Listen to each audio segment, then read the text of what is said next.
की प्रेजेंस में किसी कंडक्टर में करंट फ्लो हो रहा है, जैसे हमने हॉल इफेक्ट अभी देखा कि जब हम किसी कंडक्टर में करंट फ्लो हो रहा हो और उस पर नॉर्मल डायरेक्शन में करंट फ्लो के नॉर्मल डायरेक्शन में मैग्नेटिक फील्ड अप्लाई करें, ठीक है, तो उसमें ईएमएफ इंड्यूस होती है और उसको हमने हॉल वोल्टेज का नाम दिया था, ठीक है, क्योंकि हॉल साइंटिस्ट का नाम है, उसकी नेम पे क्या, जिसका फेराडे इफेक्ट है, मैग्नेटिक फ्लक्स चेंज करने से कॉइल में ईएमएफ इंड्यूस होती है, उसके नाम पे उस इफेक्ट को फेराडे इफेक्ट का नाम दिया गया।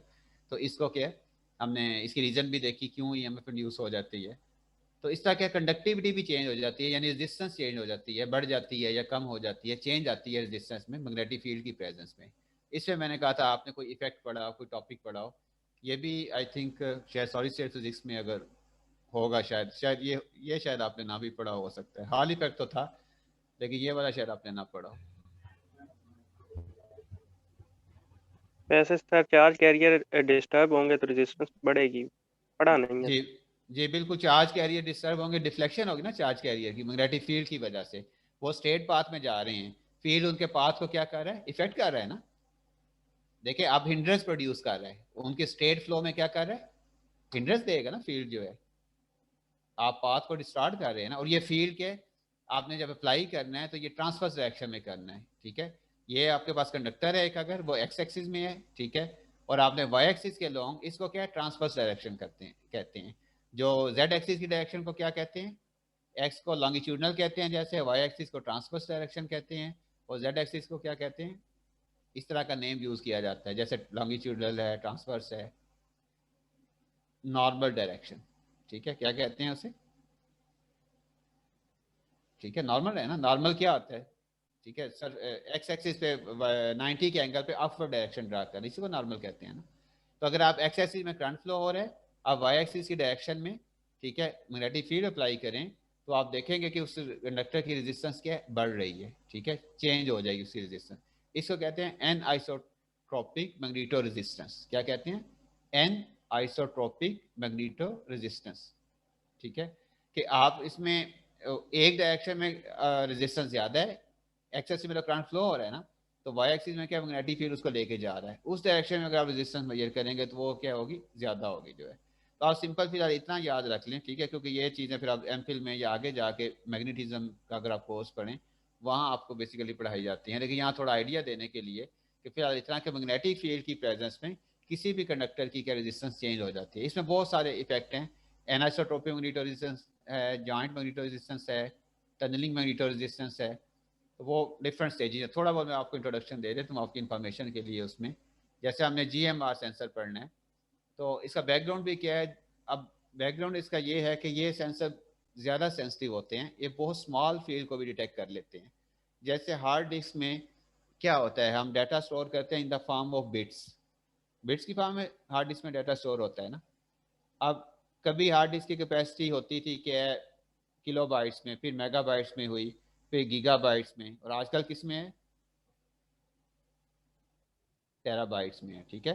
तो ये कैपेसिटी का मतलब क्या होता है कि पर इंच स्केयर, ये कन्वेंशनल यूनिट है। आप डेंसिटी ज़ाहिर मेजर कर सकते हैं, पर सेंटीमीटर स्केयर भी कर सकते हैं, पर मीटर स्केयर भी कर सकते हैं, लेकिन इलेक्ट्रॉनिक इंडस्ट्री में या डाटा स्टोरेज इंडस्ट्री में, ठीक है, जो ट्रांजिस्टर की डेंसिटी मेजर करनी हो या मैग्नेटिक बिट्स की डेंसिटी मेजर करनी हो, तो पर इंच स्केयर मेजर की जाती है, ठीक है। वैसे ही बीटी सिस्टम में जो है लेंथ के लिए इंच, इंच की यूनिट यूज होती है ना अक्सर जो है,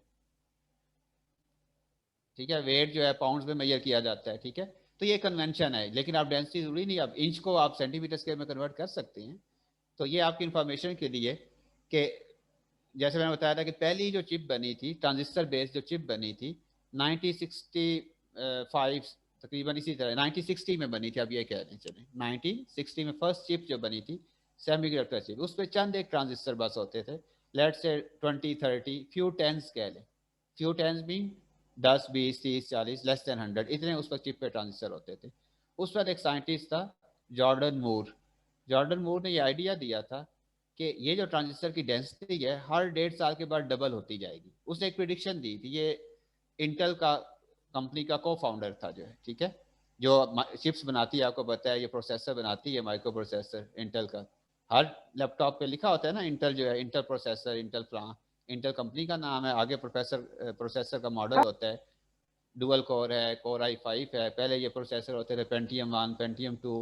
ये प्रोसेसर के बेसिकली नेम है। हम कह रहे थे ये पेंटियम 1 कंप्यूटर है, यही कहते थे ना कि पेंटियम 4 कंप्यूटर है। वो पुरानी बात हो गई है, 10-15 साल पहले कभी पेंटियम 4 सबसे अच्छा कंप्यूटर गिना जाता था, और पेंटियम 1, 2, 3 बड़े स्लो कंप्यूटर होते थे। यानी ये उसी का नया मॉडल था ना, 4 जो है, 1 के बाद 2 आया, फिर डुअल कोर 4 to 2 प्रोसेसर आया। ये अभी भी स्टिल किसी के पास लैपटॉप होगा जिसपे डुअल कोर या 4 to 2 प्रोसेसर होगा। ठीक है, अब मोस्टली आप लोगों के पास कोर i3 होंगे या i5 होंगे जो प्रोसेसर है, किसी के पास कोर i7 प्रोसेसर भी होगा। तो ये सारे के ये कैपेसिटर, ये माइक्रो जो प्रोसेसर हैं, ये ज़्यादा पावरफुल है टाइम के साथ साथ। क्यों होते जा रहे हैं कि ट्रांजिस्टर की डेंसिटी बढ़ती गई। कि पहली चिप में जस्ट चंद एक ट्रांजिस्टर थे, तो ट्रांजिस्टर ही बेसिक यूनिट है ना किसी भी डिजिटल सर्किट की। ट्रांजिस्टर से मिलके ही एडर और सब्ट्रैक्टर सर्किट बनाए जाते हैं।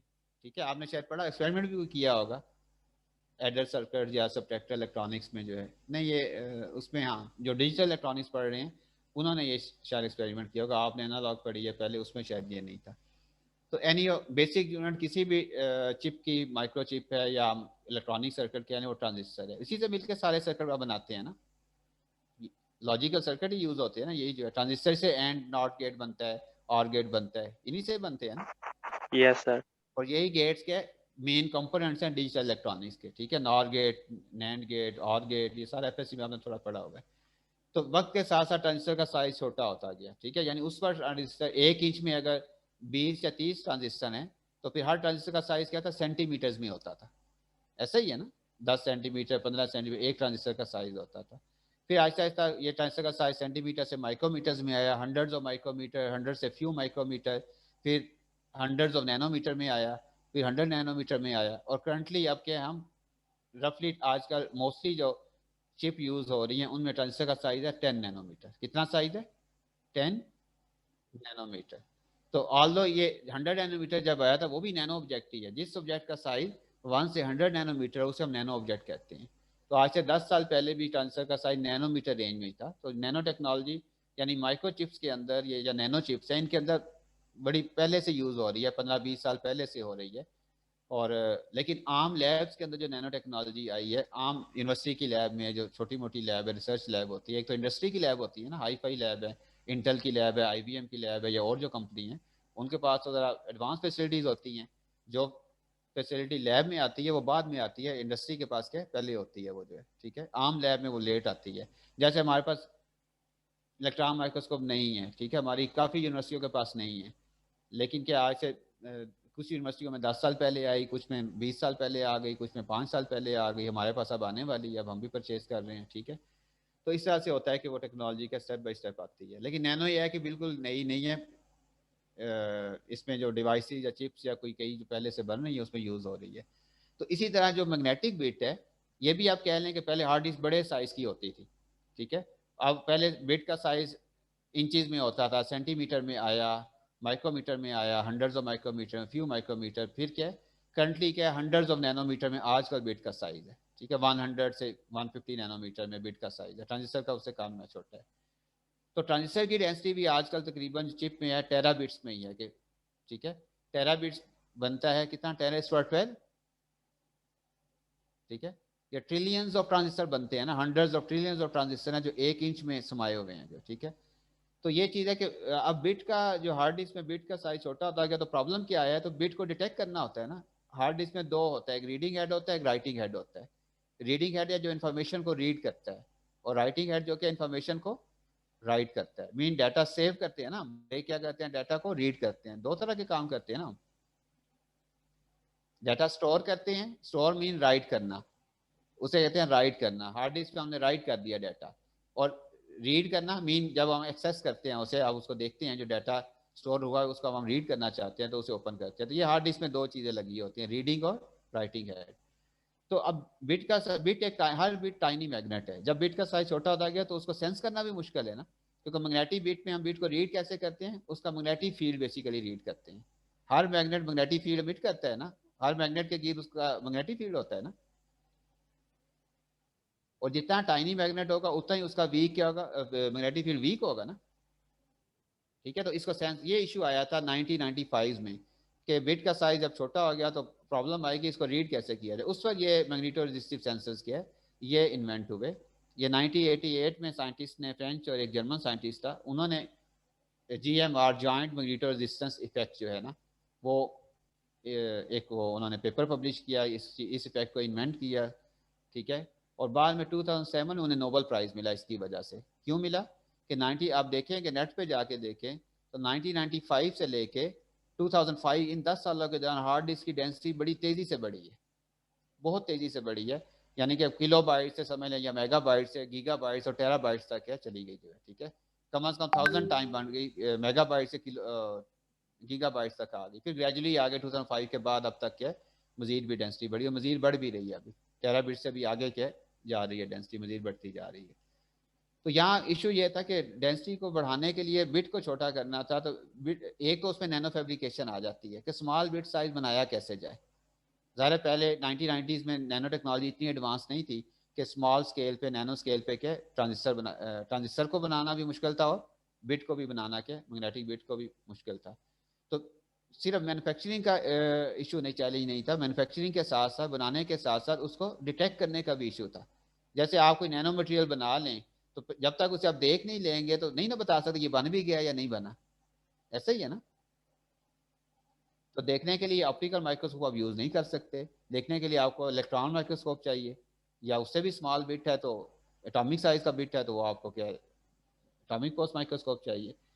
तो इसलिए फिर ये सेंसर इजाद हुआ और ज़ाहिर नोबेल प्राइज़ बाद में मिलता है। एक चीज़ आप इन्वेंट करते हैं जब उसका दुनिया को फ़ायदा होता है और बाद में देखती है दुनिया भाई ये जो फिनोमिना जो इजाद होगा इसकी बेस पे तो दुनिया को बहुत फ़ायदा हुआ है, फिर उस चीज़ की बेस पे आपको नोबेल प्राइज़ दिया जाता है। जब तक उसकी अहमियत नहीं पूरी दुनिया को पता चल जाती या वो एप्लीकेशन में यूज़ नहीं हो जाता या उस प्रिंसिपल की बेस पे कोई नई इजादात, नए और प्रिंसिपल नहीं आ जाते, उस पर तक नोबेल प्राइज़ नहीं मिलता। ज़रा एक बहुत आउटस्टैंडिंग चीज़ पे नोबेल प्राइज़ मिलता है। तो इस फिनोमेना पे 2007 में नोबेल प्राइज़ मिला।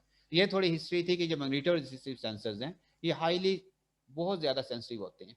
तो इनकी भी पहले जो फर्स्ट फॉर्म थी AMR, ये हमने जो पढ़ना है GMR पढ़ना है, जॉइंट मैग्नेटो रेजिस्टेंस।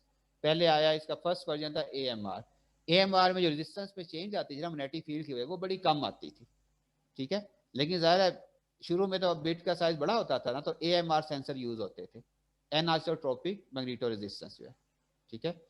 तो वो हमारे पास फिर क्या है कि वो उनमें रेजिस्टेंस में चेंज कम है तो बड़े बिट के वो फील्ड डिटेक्ट कर लेते थे। जब बिट माइक्रोमीटर्स में था, लेट से जब तक माइक्रोमीटर तक बिट आया वो कर लेते थे। जब नैनोमीटर्स में बिट आया तो फिर AMR की यानी कि लिमिटेशन आ गई। इसकी इसी में थोड़ी वेरिएशन करके एक और सेंसर, प्रिंसिपल अभी भी यही था कि मैग्नेटिक फील्ड की वजह से रेजिस्टेंस चेंज हो रही थी, लेकिन GMR में रेजिस्टेंस में चेंज क्या आती थी, उसी मैग्नेटिक फील्ड के लिए ज़्यादा चेंज आती थी, यानी उससे कम मैग्नेटिक फील्ड के लिए बल्कि चेंज क्या आती थी, ज़्यादा आती थी। समझ आ रही है ना, सेंसिटिविटी ज़्यादा थी। जी जी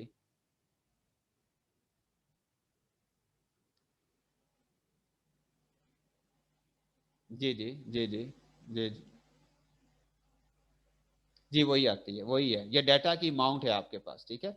डाटा जैसे वो MB के है, मतलब 1000 बिट, मेगाबाइट्स मीन मेगा किसको कहते हैं, मेगा मिलियन को कहते हैं ना, किलो हजार को कहते हैं, KB होता है 1000 बिट पर सेकंड। यानी जो डाटा आपने 4 MB की फाइल डाउनलोड करनी है, जी जी जी 1 MB बनाते हैं, मिल के GB बनाते हैं या गीगाबिट, ऐसे ही है, थाउजेंड थाउजेंड टाइम डिफरेंस है, बिल्कुल ऐसे ही है, ठीक है। तो इसमें फिर ये हमारे पास फिर क्या है, ये इसके आगे वर्जन आते गए, ठीक है। मेन प्रिंसिपल क्या है, change in magnetic in the presence of magnetic field change in resistance जो है। GMR के बाद TMR आया, टनलिंग मैग्नेटो रेजिस्टेंस आया। वो इससे भी उससे रेजिस्टेंस में चेंज और ज्यादा आती थी। हम ये चाहते हैं ना कम से कम फील्ड से ज्यादा चेंज आए, वही सेंसिटिव सेंसर होता है ना, जो कम से कम फील्ड से ज्यादा चेंज प्रोड्यूस करे। तो TMR के बाद CMR, कोलोजियल मैग्नेटो रेजिस्टेंस है। ये सारा नेट से आप रीड कर सकते हैं, लेकिन फिलहाल ये आपका टॉपिक नहीं है, तो यहाँ थोड़ा इंट्रोडक्शन मैंने क्या लिख दी है। और इसको अगर मैं GMR कैसे अचीव किया गया था उसके लिए, ये अगर नेट से आप भी डायग्राम देखें तो उसकी कंस्ट्रक्शन कैसे बनाई गई थी। AMR में तो सिंपल एक मैग्नेटिक लेयर होती थी, ठीक है। उस मैग्नेटिक लेयर के आपने ट्रांसफर डायरेक्शन में करंट मैग्नेटिक फील्ड अप्लाई करना होता था, तो उसमें रेजिस्टेंस में चेंज आती थी। तो GMR के लिए ये मल्टी लेयर मैग्नेटिक मटेरियल की मल्टी लेयर 3 लेयर बनाएंगे। जैसे ये ब्लू कलर की लेयर नजर आ रही है, एक ये मैग्नेटिक लेयर है और एक नीचे है ब्राउन कलर की मैग्नेटिक लेयर है। ये स्क्रीन नजर आ रही है ना सबको? और एक दरमियान में लेयर नजर आ रही है, नजर आ रही है ना दरमियान में जो है वाइट लेयर है, तो इसे स्पेसर लेयर कहते हैं या बैरियर लेयर। ये टॉप वाली और बॉटम वाली लेयर है, ये दोनों मैग्नेटिक होती थी, ठीक है। एक इनमें पिन लेयर है, फिक्स लेयर होती है, ठीक है, जिसकी मैग्नेटिक डायरेक्शन चेंज नहीं होती फील्ड की प्राइस, ये हार्ड लेयर होती है। एक होता है ना सॉफ्ट मैग्नेट, एक क्या होता है हार्ड मैग्नेट। सॉफ्ट मैग्नेट जो होता है वो मैग्नेटिक फील्ड की प्रेजेंस में इजीली अपनी डायरेक्शन चेंज कर लेता है, ये आपको पता है ना। मैग्नेटिक फील्ड एक मैग्नेट है, वो अगर इधर राइट मैग्नेटाइज है, अगर लेफ्ट डायरेक्शन में फील्ड अप्लाई करें तो उसकी मैग्नेटिक फील्ड की डायरेक्शन लेफ्ट पे हो जाएगी ना। उसके अंदर मैग्नेटिक मूवमेंट्स होते हैं जिनको हम अलाइन कर देते हैं, राइट अलाइन है फील्ड अप्लाई करके लेफ्ट कर सकते हैं, फील्ड अप्लाई करके अगर अप है तो उसे डाउन कर सकते हैं। तो इसमें बार नहीं, ये वैसे तो ये एमफिल लेवल का आ गया फिनोमेना, लेकिन थोड़ा बहुत मैं जल्दी से आपको इंट्रोडक्शन बता देता हूँ। इसमें ये इसका स्ट्रक्चर क्या है इस सेंसर का, ट्राई लेयर होती है, एक फिक्स लेयर हार्ड लेयर है और टॉप वाली के सॉफ्ट लेयर होती है। अब इस GMR फिनोमेना ये है कि अगर आपने इस तरह के सेंसर को शुरू में दोनों लेयर्स पैरेलल हैं आपस में, दोनों की सेम डायरेक्शन है, किसी ऐसे फील्ड के अंदर लेके जाएंगे जो फील्ड क्या है इस टॉप लेयर के एंटी पैरेलल है, तो ये लेयर क्या हो जाएगी, रिवर्स हो जाएगी इसकी मैग्नेटाइजेशन। ये राइट थी तो क्या हो जाएगी, लेफ्ट हो जाएगी जो है, ठीक है। लेकिन नीचे वाली में चेंज नहीं आई, नहीं आ रही ना, नीचे वाली ऐसे ही है ना, क्योंकि उसको रिवर्स करने के लिए ज्यादा स्ट्रॉन्ग फील्ड चाहिए, क्या चाहिए। और हार्ड डिस्क के मैग्नेटिक फील्ड का जो बिट का फील्ड है इतना ज़्यादा स्ट्रॉन्ग नहीं होता कि ये पिन लेयर, पिन मीन जो रेजिस्टिव लेयर कहते हैं, इसकी ये मीनिंग होती है हार्ड लेयर, फिक्स लेयर या रेजिस्टिव लेयर। यानी ये हमेशा फिक्स रहेगी, जितना भी स्ट्रॉन्ग फील्ड ले आएंगे डाटा बिट्स का, बेशक बड़े से बड़ा चाहे इंच में भी साइज ले आए, तो ये लेयर रिवर्स नहीं हो सकती। इसका एक खास मकसद है कि ये जो GMR इफेक्ट है ये हमें ये बताता है जब दो मैग्नेटिक लेयर पैरेलल होंगी, ऐसे स्ट्रक्चर में से करंट गुजारा जाएगा तो इसकी रेजिस्टेंस क्या होगी, स्मॉल होगी। अगर दो layer magnetic layer anti parallel होंगी, ऐसे स्ट्रक्चर में से करंट गुजारा जाएगा तो उसकी रेजिस्टेंस क्या होगी, लार्ज लार्ज होगी। होगा। यहाँ तक क्लियर, पहले ये सिंपल आप, ठीक है, ये आप एक फिनोमेना जिसे GMR इफेक्ट कहते हैं जो, ठीक है। अब यहाँ दो मैग्नेट समझने यूज हो रहे हैं, दो मैग्नेट दोनों बीच में सेपरेटेड है, दोनों में गैप है, बीच में नॉन मैग्नेटिक लेयर है। तो नॉन मैग्नेटिक लेयर दरमियान में रखेंगे तो दो मैग्नेट आपस में टच नहीं ना करेंगे, आपस में इंसुलेटेड रहेंगे ना। लकड़ी का पीस रख दे दो मैग्नेट के दरमियान में, दोनों की अट्रैक्शन आपस में खत्म हो जाती है ना, ठीक यस है। सर। तो हमने इन्हें, तो ये क्यों आइसोलेट किया, ये आगे डिटेल में रिसर्च टाइप के टॉपिक है, वो आपके से रिलेवेंट नहीं है। इतना बस याद है पैरेलल हो। अब ये सेंसर फिर कैसे बिट को डिटेक्ट करता है, हार्ड जो कंप्यूटर जैसे सिस्टम है बाइनरी नंबर सिस्टम पे काम करता है ना, 0 और 1 दो डिजिट होते हैं ना, तो क्या ट्रांजिस्टर ऑन है तो 1, ट्रांजिस्टर ऑफ है तो क्या 0। 0। ट्रांजिस्टर का नॉट गेट बना लें तो वो क्या करते हैं, उसे ये दो डिजिट अब ले सकते हैं ना। तो वो सारे ट्रांजिस्टर से इसी तरह आउटपुट 1 देते हैं, 0 मिल रही है, 0 दे रहे हैं, 1 मिल रही है। ये सारा बाइनरी नंबर सिस्टम पे काम करता है। तो डाटा स्टोरेज भी ऐसे ही काम करती है, इसमें भी बिट या 1 होगा या 0 होगा। जैसे आपने डाटा को बाइनरी नंबर सिस्टम में राइट करना है या डाटा स्टोर करना है तो 1 0 1 0 1 0 इस फॉर्म में हम डिजिटल बाइनरी नंबर सिस्टम में डाटा को कन्वर्ट करते हैं। तो अब है कि हर बिट है, एक बिट है उसको हमारे पास कहते हैं कि अगर वो बिट राइट मैग्नेटाइज है ना, हम उसे 1 कहते हैं, कन्वेंशन यूज कर लेते हैं। अगर एक मैग्नेट को लेफ्ट मैग्नेटाइज कर दें तो उसे हम क्या कहते हैं, 0 रीड करते हैं, ठीक है। राइट साइड पे मैग्नेटाइज होगा तो उसे क्या किया जाएगा, बिट 1, डाटा राइट करने जा रहे हैं ना आप, और आपने डाटा राइट करना है 1 0 1 0, ये आपने कोई नंबर राइट करना चाहिए, डाटा ही है ना 1 0 1 0 बाइनरी नंबर सिस्टम की फॉर्म में, ठीक है, एक कोड है। तो यस आपने सर। इसको स्टोर करना है तो आप क्या करेंगे, टाइनी बहुत सारे बिट्स पड़े हुए हैं, वो अनमैग्नेटाइज हैं, वो अभी मैग्नेटाइज नहीं हुए हुए, न्यूट्रल है। अब आपने क्या करना है, एक और 1 लिखना है तो आपने मैग्नेटिक फील्ड लेके जाना है, राइट साइड क्या करता है, ये हमें मैग्नेटिक फील्ड देता है। एक और राइट मैग्नेटाइज कर देना है, नेक्स्ट बिट 0 लेना है आपने, उसको आप लेफ्ट कर दें, अगला बिट फिर 1 लेना है, अगले बिट को फिर राइट मैग्नेटाइज कर दें, फिर उससे क्या नेक्स्ट वाले को फिर क्या कर दें, लेफ्ट मैग्नेटाइज कर दें। तो ये आप लेफ्ट। डाटा राइट करते जा रहे हैं। इसके लिए आपको क्या एक इलेक्ट्रोमैग्नेट लेके आना होता है हर बिट के ऊपर। बिट बने हुए हैं ना नीचे पड़े हुए हैं हार्ड डिस्क पे बहुत सारे, जिस आप स्पेरिकल बाल एक सरफेस पे आपने थोड़े थोड़े पासे पे रख दिए हैं, हर स्पेरिकल बाल एक छोटा सा बिट है नैनोमीटर साइज में। अब हर बाल के पास आपने आना है तो आप उसको मैग्नेटिक फील्ड अप्लाई करके मैग्नेटाइज कर सकते हैं ना किसी भी डायरेक्शन में। तो यहाँ हमारे पास दो ही डायरेक्शन होती हैं, या अप या डाउन कर लेते हैं, अप बिट 1 होता है, डाउन बिट 0 होता है। या ये ऑप्शन यूज कर लें या राइट और लेफ्ट की यूज कर लें, ये कन्वेंशन यूज की जाती है। ठीक है, जिसका मतलब इलेक्ट्रॉनिक करंट होता है और क्या कन्वेंशनल करंट आप कहते हैं, सिंपल इलेक्ट्रॉन की वजह से भी होता है और होल की वजह से भी होता है, एक पॉजिटिव करंट है एक के नेगेटिव है। तो हम फिर अपवर्ड बिट को या राइट साइड बिट को 1 ले लेते हैं और लेफ्ट साइड को क्या ले लेते हैं, 0 ले लेते हैं। तो इस तरह ये जो डाटा राइट हमने करने, तो हम इसी तरह मैग्नीटाइज करते जाते हैं। अगर आपने आपका जो डाटा है बाइनरी नंबर फॉर्म में ऐसे ही होगा ना, 10001 1100, इसी तरह से हम बाइनरी नंबर में डाटा लिखते हैं ना। Yes sir. ठीक है, तो उसी तरह आपने बस आपका वो जो इलेक्ट्रोमैग्नेट होगा, अब ये भी बड़ा स्मॉल होना चाहिए। तो हार्ड डिस्क में जो राइटिंग हेड होता है ये एक पॉइंटर होता है, उस पॉइंटर के आगे छोटा सा रीडिंग हेड होता है, छोटा सा ही राइटिंग हेड है, क्योंकि ज़ाहिर आपने एक छोटे से टाइनी बिट को मैग्नीटाइज करना है, तो उसके लिए बड़ा मैग्नेट तो नहीं ना लेके आ सकते उसको मैग्नीटाइज करने के लिए। बड़ा लेके आएंगे तो बिट पास पास पड़े हुए हैं ना, तो एक को करना चाहेंगे तो दूसरे भी हो जाएंगे। बात यस समझ सर। आ रही है? तो राइटिंग हेड भी ऐसा होना चाहिए बहुत स्मॉल हो, जो एक में एक बिट के ऊपर ही आए, इतना छोटा हो कि उसे एक एक के पास आप लेके जा रहे हैं, तो पहले एक को मैग्नीटाइज करे, फिर दूसरे को करे, फिर तीसरे को, फिर चौथे को। और ये सारे नैनोमीटर में साइज है, और गैप भी नैनोमीटर में ही होता है हर 2 बिट्स के दरमियान। तो इसलिए बड़ा टाइनी सेंसर हमें चाहिए होता है, रीडिंग हेड भी और राइटिंग भी। तो रीडिंग हेड क्या करता है, उसने आना है तो उसने ये देखना है, डिटेक्ट करना है कि फील्ड अपवर्ड है या डाउनवर्ड है, या राइट है या लेफ्ट है। ठीक है, आपको पता है कि एक मैग्नेट है, उसका एक नॉर्थ पोल होता है और क्या होता है, साउथ पोल है। तो नॉर्थ पोल जो होता है अगर वो राइट पे हो या अप पोल, लेट से चले फर्ज करें अप है वो, तो जब एक सेंसर आएगा उसे कौन सा फील्ड मिलेगा, पॉजिटिव फील्ड मिलेगा ना। Yes sir. अगर वो एरो आपकी बजाय डाउनवर्ड हो तो ऊपर क्या होगी, उसकी टेल होगी। अब सेंसर उसके ऊपर आएगा तो उसे कौन सा फील्ड मिलेगा, नेगेटिव। नेगेटिव मिलेगा ना उसे, क्योंकि टेल ऊपर है उसकी, जो है टेल साउथ पोल को शो करती है। तो इस तरह वो सेंसर आएगा तो उसे पता चल जाएगा यहाँ बिट 1 है, यहाँ बिट 0 है, पॉजिटिव फील्ड होगा तो उसे क्या मिलेगा, बिट 1। नेगेटिव होगा फील्ड तो उसे क्या बिट क्या शो करेगा, वो यहाँ बिट 0 है। ठीक है, तो वो फिर हम एक पहले ये रेफरेंस लेयर ले आते हैं, पहले हम ये यहाँ से स्टार्ट करते हैं, दोनों लेयर्स पहले हम मैग्नीटाइज कर लेते हैं।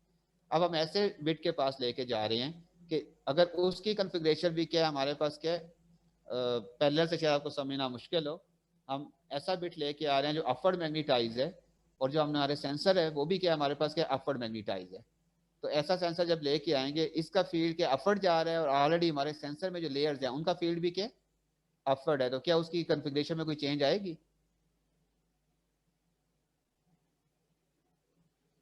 नहीं आएगी। अगर मैं इसको चलें ड्रा करके आपको दिखाता हूँ शायद।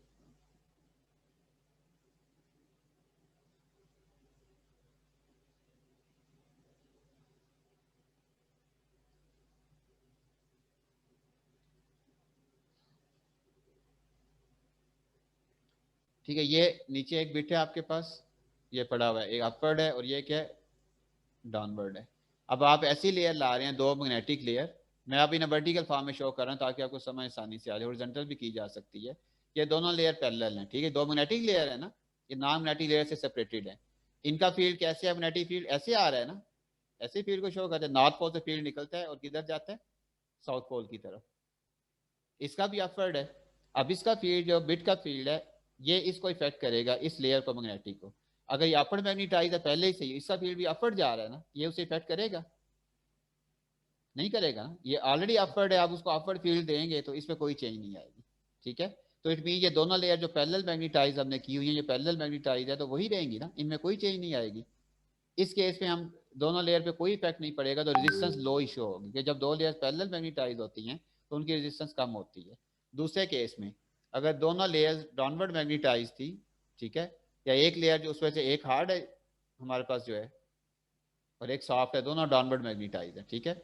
अब आप उसको इसी बिट के पास लेके आए हैं, ठीक है, जो बिट ऐसा है हमारे पास क्या है, सॉरी बिट, सॉरी डाउनवर्ड है, मैं वो कहता हूँ, इसको वही रख लेते हैं। मैं इसको रेज करके एक सेकंड, बिट आपके पास था एक, ये डाउनवर्ड बिट है कि अपवर्ड बिट है। आपके सेंसर की जो है वो हमारे पास कॉन्फ़िगरेशन ये थी कि दोनों पहले के पैरेलल था, इस पे क्या इफेक्ट होगा और इस पे क्या होगा।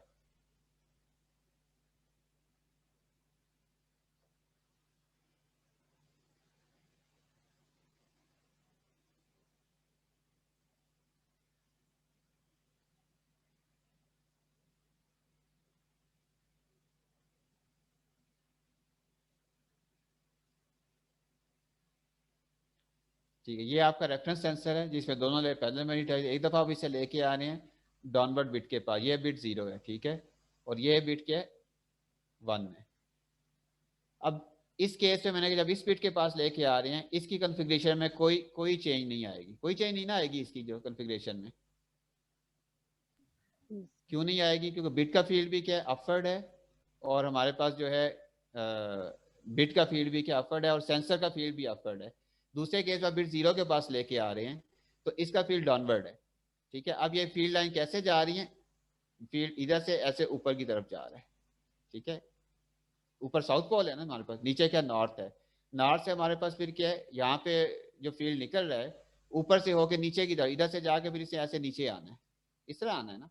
जब ये इस फील्ड पे एक्ट करेगा जो अपवर्ड है, अब इसे ये क्या कर देगा, डाउनवर्ड कर देगा इसको, फ्री लेयर को। किस लेयर को? एक मैंने बताया था एक हार्ड लेयर होती है ना, हार्ड को तो कुछ भी नहीं होगा, जो फ्री लेयर है उसको क्या कर देगा, ये डाउनवर्ड रिवर्स कर देगा ना, कर वो देगा। बड़ी सॉफ्ट होती है। अब इनकी कॉम्बिनेशन क्या हो जाएगा, एंटी पैरेलल हो जाएगा। पहले पैरेलल थी, अब एंटी पैरेलल हो गई। ये अपवर्ड, इसने तो हमेशा अपवर्ड ही रहना है जो रेफरेंस लेयर है ये वाली, इस केस में भी और इस केस में भी जो है। तो इस केस में जो फील्ड था बिट का, वो नीचे से ऐसे जाके ऊपर से फिर नीचे आता है, तो उसे रिवर्स कर दिया, तो इस केस में रेजिस्टेंस क्या हो जाएगी, चेंज हो जाएगी, बढ़ जाएगी ना। कि जब दो मैग्नेटिक लेयर्स एंटी पैरेलल हों, उनमें करंट हम साथ साथ गुजार रहे होते हैं, इस सेंसर में करंट गुजारते हैं जब, तो उस वक्त उसकी रेजिस्टेंस हाई होती है। इस केस में रेजिस्टेंस हाई मिलेगी आपको, इस केस में रेजिस्टेंस क्या मिलेगी, लो मिलेगी। लो मिल तो जब भी सेंसर आपके पास ऐसे बिट के पास आएगा उसे रेजिस्टेंस लो मिले, तो सेंसर में क्योंकि हमने जो लेयर्स को मैग्नेटाइज किया, हमें नोन होता है, वो हमें पता है कि हमने उसे अपवर्ड किया हुआ है या डाउनवर्ड किया हुआ है, वो रेफरेंस होता है, ठीक है। वो हमारे पास सेंसर को पता है कि किस डायरेक्शन में मैग्नेटाइज है। तो इस वो ये शो करेगा कि इधर जो बिट की डायरेक्शन है वो वही है जो सेंसर की है, और सेंसर को अपनी डायरेक्शन पता है कि वो लेट से वो कहता है मेरी डायरेक्शन 0 को की डायरेक्शन में, तो वो कहेगा यहाँ पे बिट 0 है, या उसकी 1 में, तो वो कहेगा ये बिट 1 है। जब सेंसर जाएगा और उसकी रेजिस्टेंस चेंज हो जाए, तो वो क्या कहेगा, जो बिट के फील्ड की डायरेक्शन है वो उसकी डायरेक्शन से क्या ऑपोजिट है। अगर उसकी डायरेक्शन 1 है तो बिट की डायरेक्शन क्या 0 होगी। तो ये इस तरह की एक तरीका का थोड़ा सा आपको बताया है कि असल हो क्या रहा है, क्या मैग्नेटिक फील्ड को सेंस कर रहे हैं कि मैग्नेटिक फील्ड जो नीचे बिट पड़ा हुआ है उसका फील्ड अपवर्ड है या डाउनवर्ड है, या राइट है या क्या लेफ्ट है। तो उसमें एक रेफरेंस आपको नॉन होता है, रेफरेंस का फील्ड आपको पता हो तो नीचे वाले बिट की आप डायरेक्शन बता सकते हैं। इसमें हमने क्वांटिटी को तो मैयर नहीं ना करना, सेंस ही करना है ना कि ये 0 है या 1 है, यही डिटेक्ट करना होता है ना डाटा में, यस सर। क्वांटिटी नहीं बतानी। तो सेंसिंग के लिए फिर हमने वो स्ट्रक्चर जो अभी मैंने आपको ट्राई लेयर स्ट्रक्चर बताया कि इसमें सिंगल लेयर नहीं यूज़ की गई मैग्नेटिक मटेरियल की, ठीक है। इसमें ऐसा मटेरियल यूज़ किया गया है जिसमें 2 लेयर्स हैं, और एक उनमें बैरियर लेयर है जो उनको सेपरेट कर रही है। उसका एक खास मकसद होता है बैरियर लेयर का, उसमें बहुत सारी फिजिक्स है, बहुत सारी रिसर्च अभी भी उस पर हो रही है, मजीद भी होगी आगे जो है। तो ये है कि जॉइंट मैग्नेटाइज, इस केस में जो आपको चेंज इन रेजिस्टेंस मिलती है वो हाई मिलती है एज कम्पेयर टू सिंगल जो कंडक्टर है मैग्नेटिक कंडक्टर, उसके मुकाबले में सिंगल लेयर मैग्नेटिक हो, उसमें आप मैग्नेटिक फील्ड ट्रांसफर डायरेक्शन में अप्लाई करते हैं, तो उसमें जो रेजिस्टेंस में चेंज आती है वो स्मॉल है, उसे AMR कहते हैं, एन आइसोट्रोपिक मैग्नेटो रेजिस्टेंस। और इस केस में क्या हमारे पास क्या GMR इसे कहते हैं। अगर 2 लेयर्स के दरमियान जो बैरियर है, जैसे मैंने अभी आपको यहाँ पे शो किया था इस डायग्राम में, अगर ये बैरियर लेयर क्या इंसुलेटर हो, कंडक्टर हो अगर, तो इसे GMR सेंसर कहते हैं। अगर ये इंसुलेटर लेयर हो, दो के दरमियान जो गैपिंग लेयर है जो गैप प्रोड्यूस कर रही है, ये इंसुलेटर, इसे TMR कहते हैं, टनलिंग मैग्नेटो रेजिस्टेंस। टनलिंग क्यों? क्योंकि जब 2 कंडक्टर के दरमियान गैप हो या इंसुलेटर हो और उनमें से करंट फ्लो करवाया जाए, तो वो करंट का फ्लो किस वजह से होता है, क्या 2 कंडक्टर के दरमियान गैप कर दें तो करंट फ्लो होगा? एक तार को तोड़ दें दरमियान में से, ठीक है, गैप कर दें, तो अब करंट फ्लो करवाएं, करंट गुजरेगा उसमें से? नो नहीं सर। गुजरेगा। लेकिन ये गैप बहुत स्मॉल हो, of the order of nanometer हो, फिर करंट गुजर सकता है। यस क्या सर। फिनोमेना है, कौन सा फिनोमेना जो आपको बताता है फिर?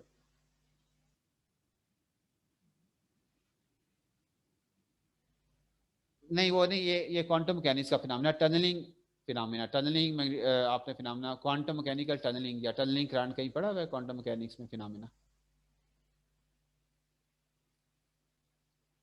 टनलिंग फिनोमेना यही होता है कि ये गैप बहुत नैरो हो, तो there is the probability electron इस एक कंडक्टर से दूसरे कंडक्टर में जंप करके जा सकता है, लेकिन ये गैप इतना कम है, नैनोमीटर फिजिकली 0 गैप है। अगर हम वैसे देखें, हम बाकी नैनोमीटर वन तो कुछ डिस्टेंस नहीं है ना, तो यहाँ हम टनल यानी कि वो डायरेक्ट नहीं जा रहा, वो जंप करके जा रहा है, इसको फिनोमेना को हम टनलिंग का कहते हैं। ये आपका टॉपिक नहीं, जस्ट थोड़ा आइडिया दे रहा है। टीएमआर में क्या आगे डेप्थ में जाएंगे तो और बहुत सारी कॉम्प्लेक्स फिजिक्स है इसकी। तो लेकिन है कि दो कंडक्टर में स्लाइड गैप हो तो क्लासिकल तो फिजिक्स कहती है कोई करंट फ्लो नहीं करेगा, लेकिन क्वांटम मैकेनिक्स क्या कहती है, देयर इज अ प्रोबेबिलिटी, ठीक है, tunneling probability of electron from one conductor to another conductor, ठीक है। इसकी बहुत सारी डेप्थ में फिजिक्स है जो अभी हमारा क्या वो कंसर्न नहीं है। तो ये थोड़ा सा आइडिया दें टीएमआर सेंसर क्या होता है, उसमें रेजिस्टेंस में चेंज और ज्यादा आती है, क्या वजह है, वो एक बड़ा लेंथी टॉपिक हो जाएगा जो है। तो ये एनईओ के जीएमआर सेंसर में हम मैग्नेटिक फील्ड अप्लाई करके रेजिस्टेंस में चेंज प्रोड्यूस करते हैं जो, ठीक है। जस्ट इसका स्ट्रक्चर जो है थोड़ा आपको बस पता हो कि इसमें ट्राई लेयर स्ट्रक्चर है, दो लेयर्स अगर पैरेलल हो उनमें से करंट गुजारा जाए तो ये सारा लिखा हुआ है, current large resistance small, small distance होगी करंट ज़्यादा गुजरेगा इसमें से, ठीक है। इस केस में दो लेयर मैग्नेटिक एंटी पैरेलल होंगी तो वो क्या हो जाएगा, रेजिस्टेंस लार्ज हो जाएगी और करंट क्या गुजरेगा, स्मॉल गुजरेगा जो है, ठीक है। और ये मैग्नेटिक फील्ड आपने अप्लाई किया और ये डायरेक्शन नीचे शो की जा रही है। मैग्नेटिक फील्ड अगर पैरेलल होगा इस कॉन्फ़िगरेशन के, इसमें कोई चेंज नहीं आएगी, और ये कॉन्फ़िगरेशन अगर ये इसमें टॉप लेयर फील्ड के एंटी पैरेलल है, ठीक है, हमारे पास जो है, तो दूसरे केस में हमारे पास फिर क्या हो जाएगी, एक में इसने पैरेलल ही रही है, दूसरे में क्या होगी हमारे पास एंटी पैरेलल है, दोनों केसेस में रेजिस्टेंस में क्या होगा, डिफरेंस होगा यहाँ पे, ठीक है। ये चीज़ क्लियर, टाइम क्लास का हो गया, बाकी इंशाल्लाह फिर हम कल डिस्कस। आपका कोई